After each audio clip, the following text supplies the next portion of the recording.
Siluman. Hari ini Dewa Luhan sudah menemuiku di gunung.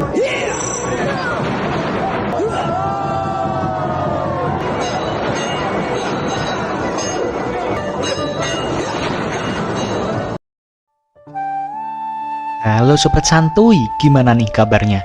Semoga sobat-sobat semua dalam kondisi yang sehat walafiat. Dan Mimin doakan semoga rezekinya diperlancar. Oke sob, untuk menemani kegabutan kalian, berbeda dengan yang sebelumnya nih, kali ini Mimin akan mengajak sobat semua untuk bernostalgia dengan masa kecil nih. Karena Mimin akan membahas sebuah film jadul yang berjudul Kerasakti. Siapa lagi kalau bukan Sun Gokong. Pada video ini menceritakan awal mula munculnya Sun Gokong dan bagaimana bisa badannya terjebak di dalam sebuah gunung selama berabad-abad. Nah, biar nggak penasaran nih, tanpa berlama-lama sebelum nonton cari posisi paling enak, siapkan cemilan, longgarkan celana dalam, dan langsung saja gas oi!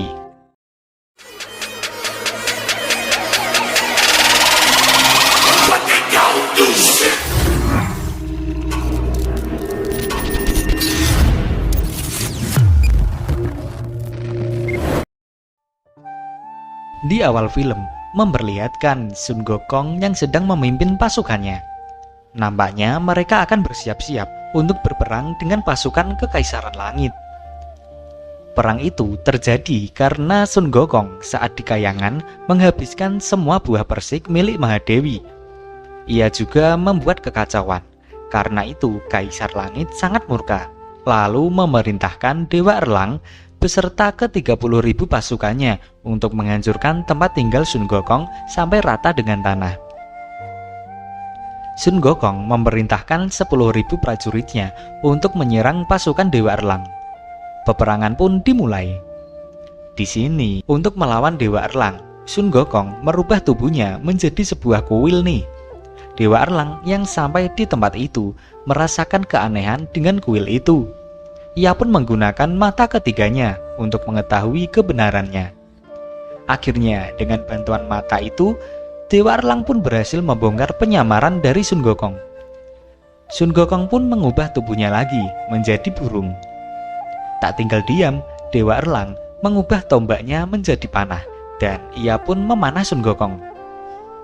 Anak panah itu nampaknya mengenai Sun Gokong, yang menyebabkan ia berubah ke wujud aslinya dan jatuh ke bawah. Namun ternyata anak panah itu bisa ditangkap oleh Sun Gokong dengan mulutnya. Kini Sun Gokong dikepung oleh pasukan kekaisaran. Ia pun menambah tangannya menjadi banyak untuk melawan mereka semuanya. Lalu muncul seorang dewa yang bernama Li Jing yang memperlihatkan pagoda miliknya. Di dalamnya terdapat semua pasukan Sun Gokong yang telah dikurung dan dipenjara di pagoda itu. Li Jing mengatakan, jika Sun Gokong tak mau menyerahkan dirinya, maka semua pasukannya akan dibakar sampai menjadi abu. Akhirnya Sun Gokong pun menyerahkan dirinya. Namun Kaisar Langit tak menghukum mati Sun Gokong. Tapi ia menyerahkan Sun Gokong kepada orang tua yang bernama Taisang. Taisang mengurung Sun Gokong ke dalam periuk pembuat pil miliknya. Lalu 7 minggu kemudian Sun Gokong akan melebur menjadi debu. Di dalam periuk memperlihatkan Sun Gokong yang sedang bertahan dari api yang terus menyerangnya. Meskipun Sun Gokong sangat kuat dan tak pernah mengenal takut, namun pada dasarnya Kera sangat takut dengan api dan asap. Kemudian muncul sebuah bola raksasa di tengah-tengah kolam api itu. Ia pun mencoba bertahan dengan menaiki bola raksasa itu, tapi bola itu selalu memutar hingga Sun Gokong terjatuh. Ternyata itu adalah sebuah pil emas yang telah dimasak selama 300 tahun. Tak lama kemudian, periuk pembuat pil itu mengeluarkan asap dan muncul Sun Gokong di atasnya. Ternyata pil emas milik Taisang telah ditelan Sun Gokong yang membuatnya semakin kuat nih, hingga mampu menghancurkan periuk pembuat pil itu. Karena tak terima dilakukan seperti itu, Sun Gokong pun mengamuk dan berkata jika ia akan memporak-porandakan tempat tersebut. Ia pun pergi dan dengan kemurkaannya itu, ia bersumpah akan membuat perhitungan dengan Kaisar Langit. Namun, saat ia pergi belum jauh dari tempat itu, ia dihadang oleh sebuah simbol raksasa. Ternyata, itu adalah Buddha Rulai. Sun Gokong yang mengira dirinya tak memiliki urusan dengan Buddha Rulai, ia menyuruh Buddha Rulai untuk jangan ikut campur urusannya. Buddha Rulai mengatakan, jika sekalinya Sun Gokong sakti, ia tak akan bisa lolos dari Gunung Lima Jarinya. Dengan kesombongannya, Sun Gokong pun menyerang Buddha Rulai. Namun apa daya, ternyata memang benar, kekuatannya tak bisa menandingi Buddha Rulai. Sun Gokong pun disendil hingga jatuh ke bumi. Disusul dengan telapak tangan Buddha Rulai yang menindih Sun Gokong. Tiba-tiba, batu kecil yang menimpanya menjadi semakin padat dan mengurung Sun Gokong. Buddha Rulai mengatakan jika Sun Gokong yang telah mengacau kayangan, dosanya tak bisa diampuni. Ia pun menghukum Sun Gokong atas semua perbuatannya di Gunung Lima Jari, dan jika sudah habis masa hukumannya, maka ia akan terbebas. Sun Gokong pun menyesali perbuatannya itu, namun ya apa daya, ia harus tetap menanggung hukuman atas semua perbuatan yang telah ia lakukan. Waktu sudah sekian lama berlalu, bahkan kepala Sun Gokong sudah ditumbuhi oleh beberapa tumbuhan. Ia minum hanya memanfaatkan embun di daun itu. Dan untuk makan, ternyata ia hanya bisa memakan kotoran burung yang berterbangan di atas kepalanya. Kini hidup Sun Gokong sangat menderita. Ia pun teringat dengan teman-temannya dan masa di mana ia bermain bersama teman-temannya itu. Ia juga teringat dengan masa kecilnya, sampai-sampai nih ia pun meneteskan air mata. Saat itu, dia muncul dari sebuah batu raksasa. Peristiwa itu terjadi di Pulau Tungzeng. Ketika itu, di tepi Pulau Tungzeng, terdapat sebuah batu tua raksasa. Karena terus menyerap hawa sakti yang dikeluarkan oleh langit dan bumi, maka terbentuklah suatu janin sakti. Dan akhirnya, pada sebuah senja, Sun Gokong lahir ke dunia ini. Kelahirannya membuat gempar seluruh penjuru bumi, bahkan efeknya sampai ke Istana Langit juga.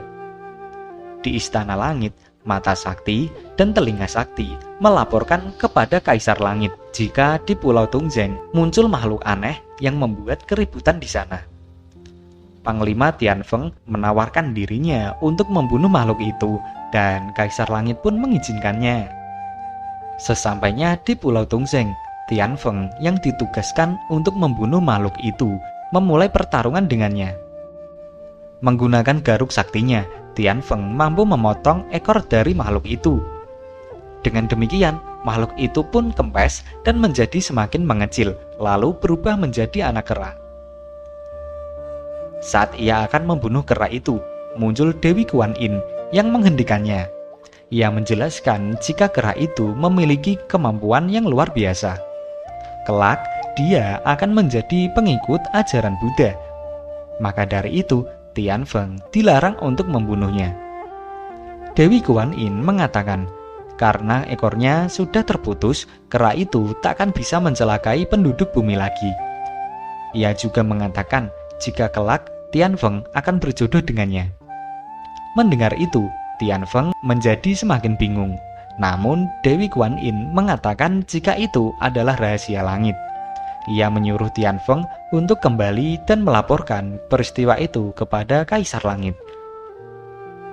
Dengan membawa ekor kera itu, Tianfeng kembali ke langit dan melaporkan semua kejadian itu kepada Kaisar Langit. Karena keberhasilannya itu, Tianfeng kini diangkat menjadi panglima yang memimpin 100.000 prajurit. Lalu kembali ke Sun Gokong kecil. Kini ia bisa bebas untuk mencari makanan, dan terlihat ia sedang bermain-main sendirian sambil makan buah apel. Ketika dia melihat air, ia pun melihat bayangannya sendiri di sana. Sun Gokong kecil malah takut dengan bayangannya sendiri nih. Saat ini ia belum mengenal apa-apa, bahkan ia juga belum mengenal apa itu air. Di malam harinya, Ia merasa sangat kesepian dan juga ketakutan, apalagi di dekatnya muncul beberapa makhluk yang ia sendiri tak mengetahui makhluk apakah itu. Di sini ia pun semakin takut nih. Tiba-tiba muncul petir yang menyambar sebuah ranting pohon. Karena itu memunculkan sebuah percikan api dan membuat tempat itu menjadi terang. Ternyata makhluk-makhluk itu adalah sekawanan kera yang sama jenisnya dengan Sun Gokong kecil. Ia pun diajak bergabung oleh sekumpulan kera itu. Kini Sun Gokong kecil sudah memiliki keluarga sendiri, yaitu sekumpulan kera yang sama dengan dia. Sun Gokong kecil pun sangat bahagia akan kehadiran keluarga barunya itu. Dan film pun bersambung. Oke sob, itulah rangkuman film Kera Sakti Sun Gokong.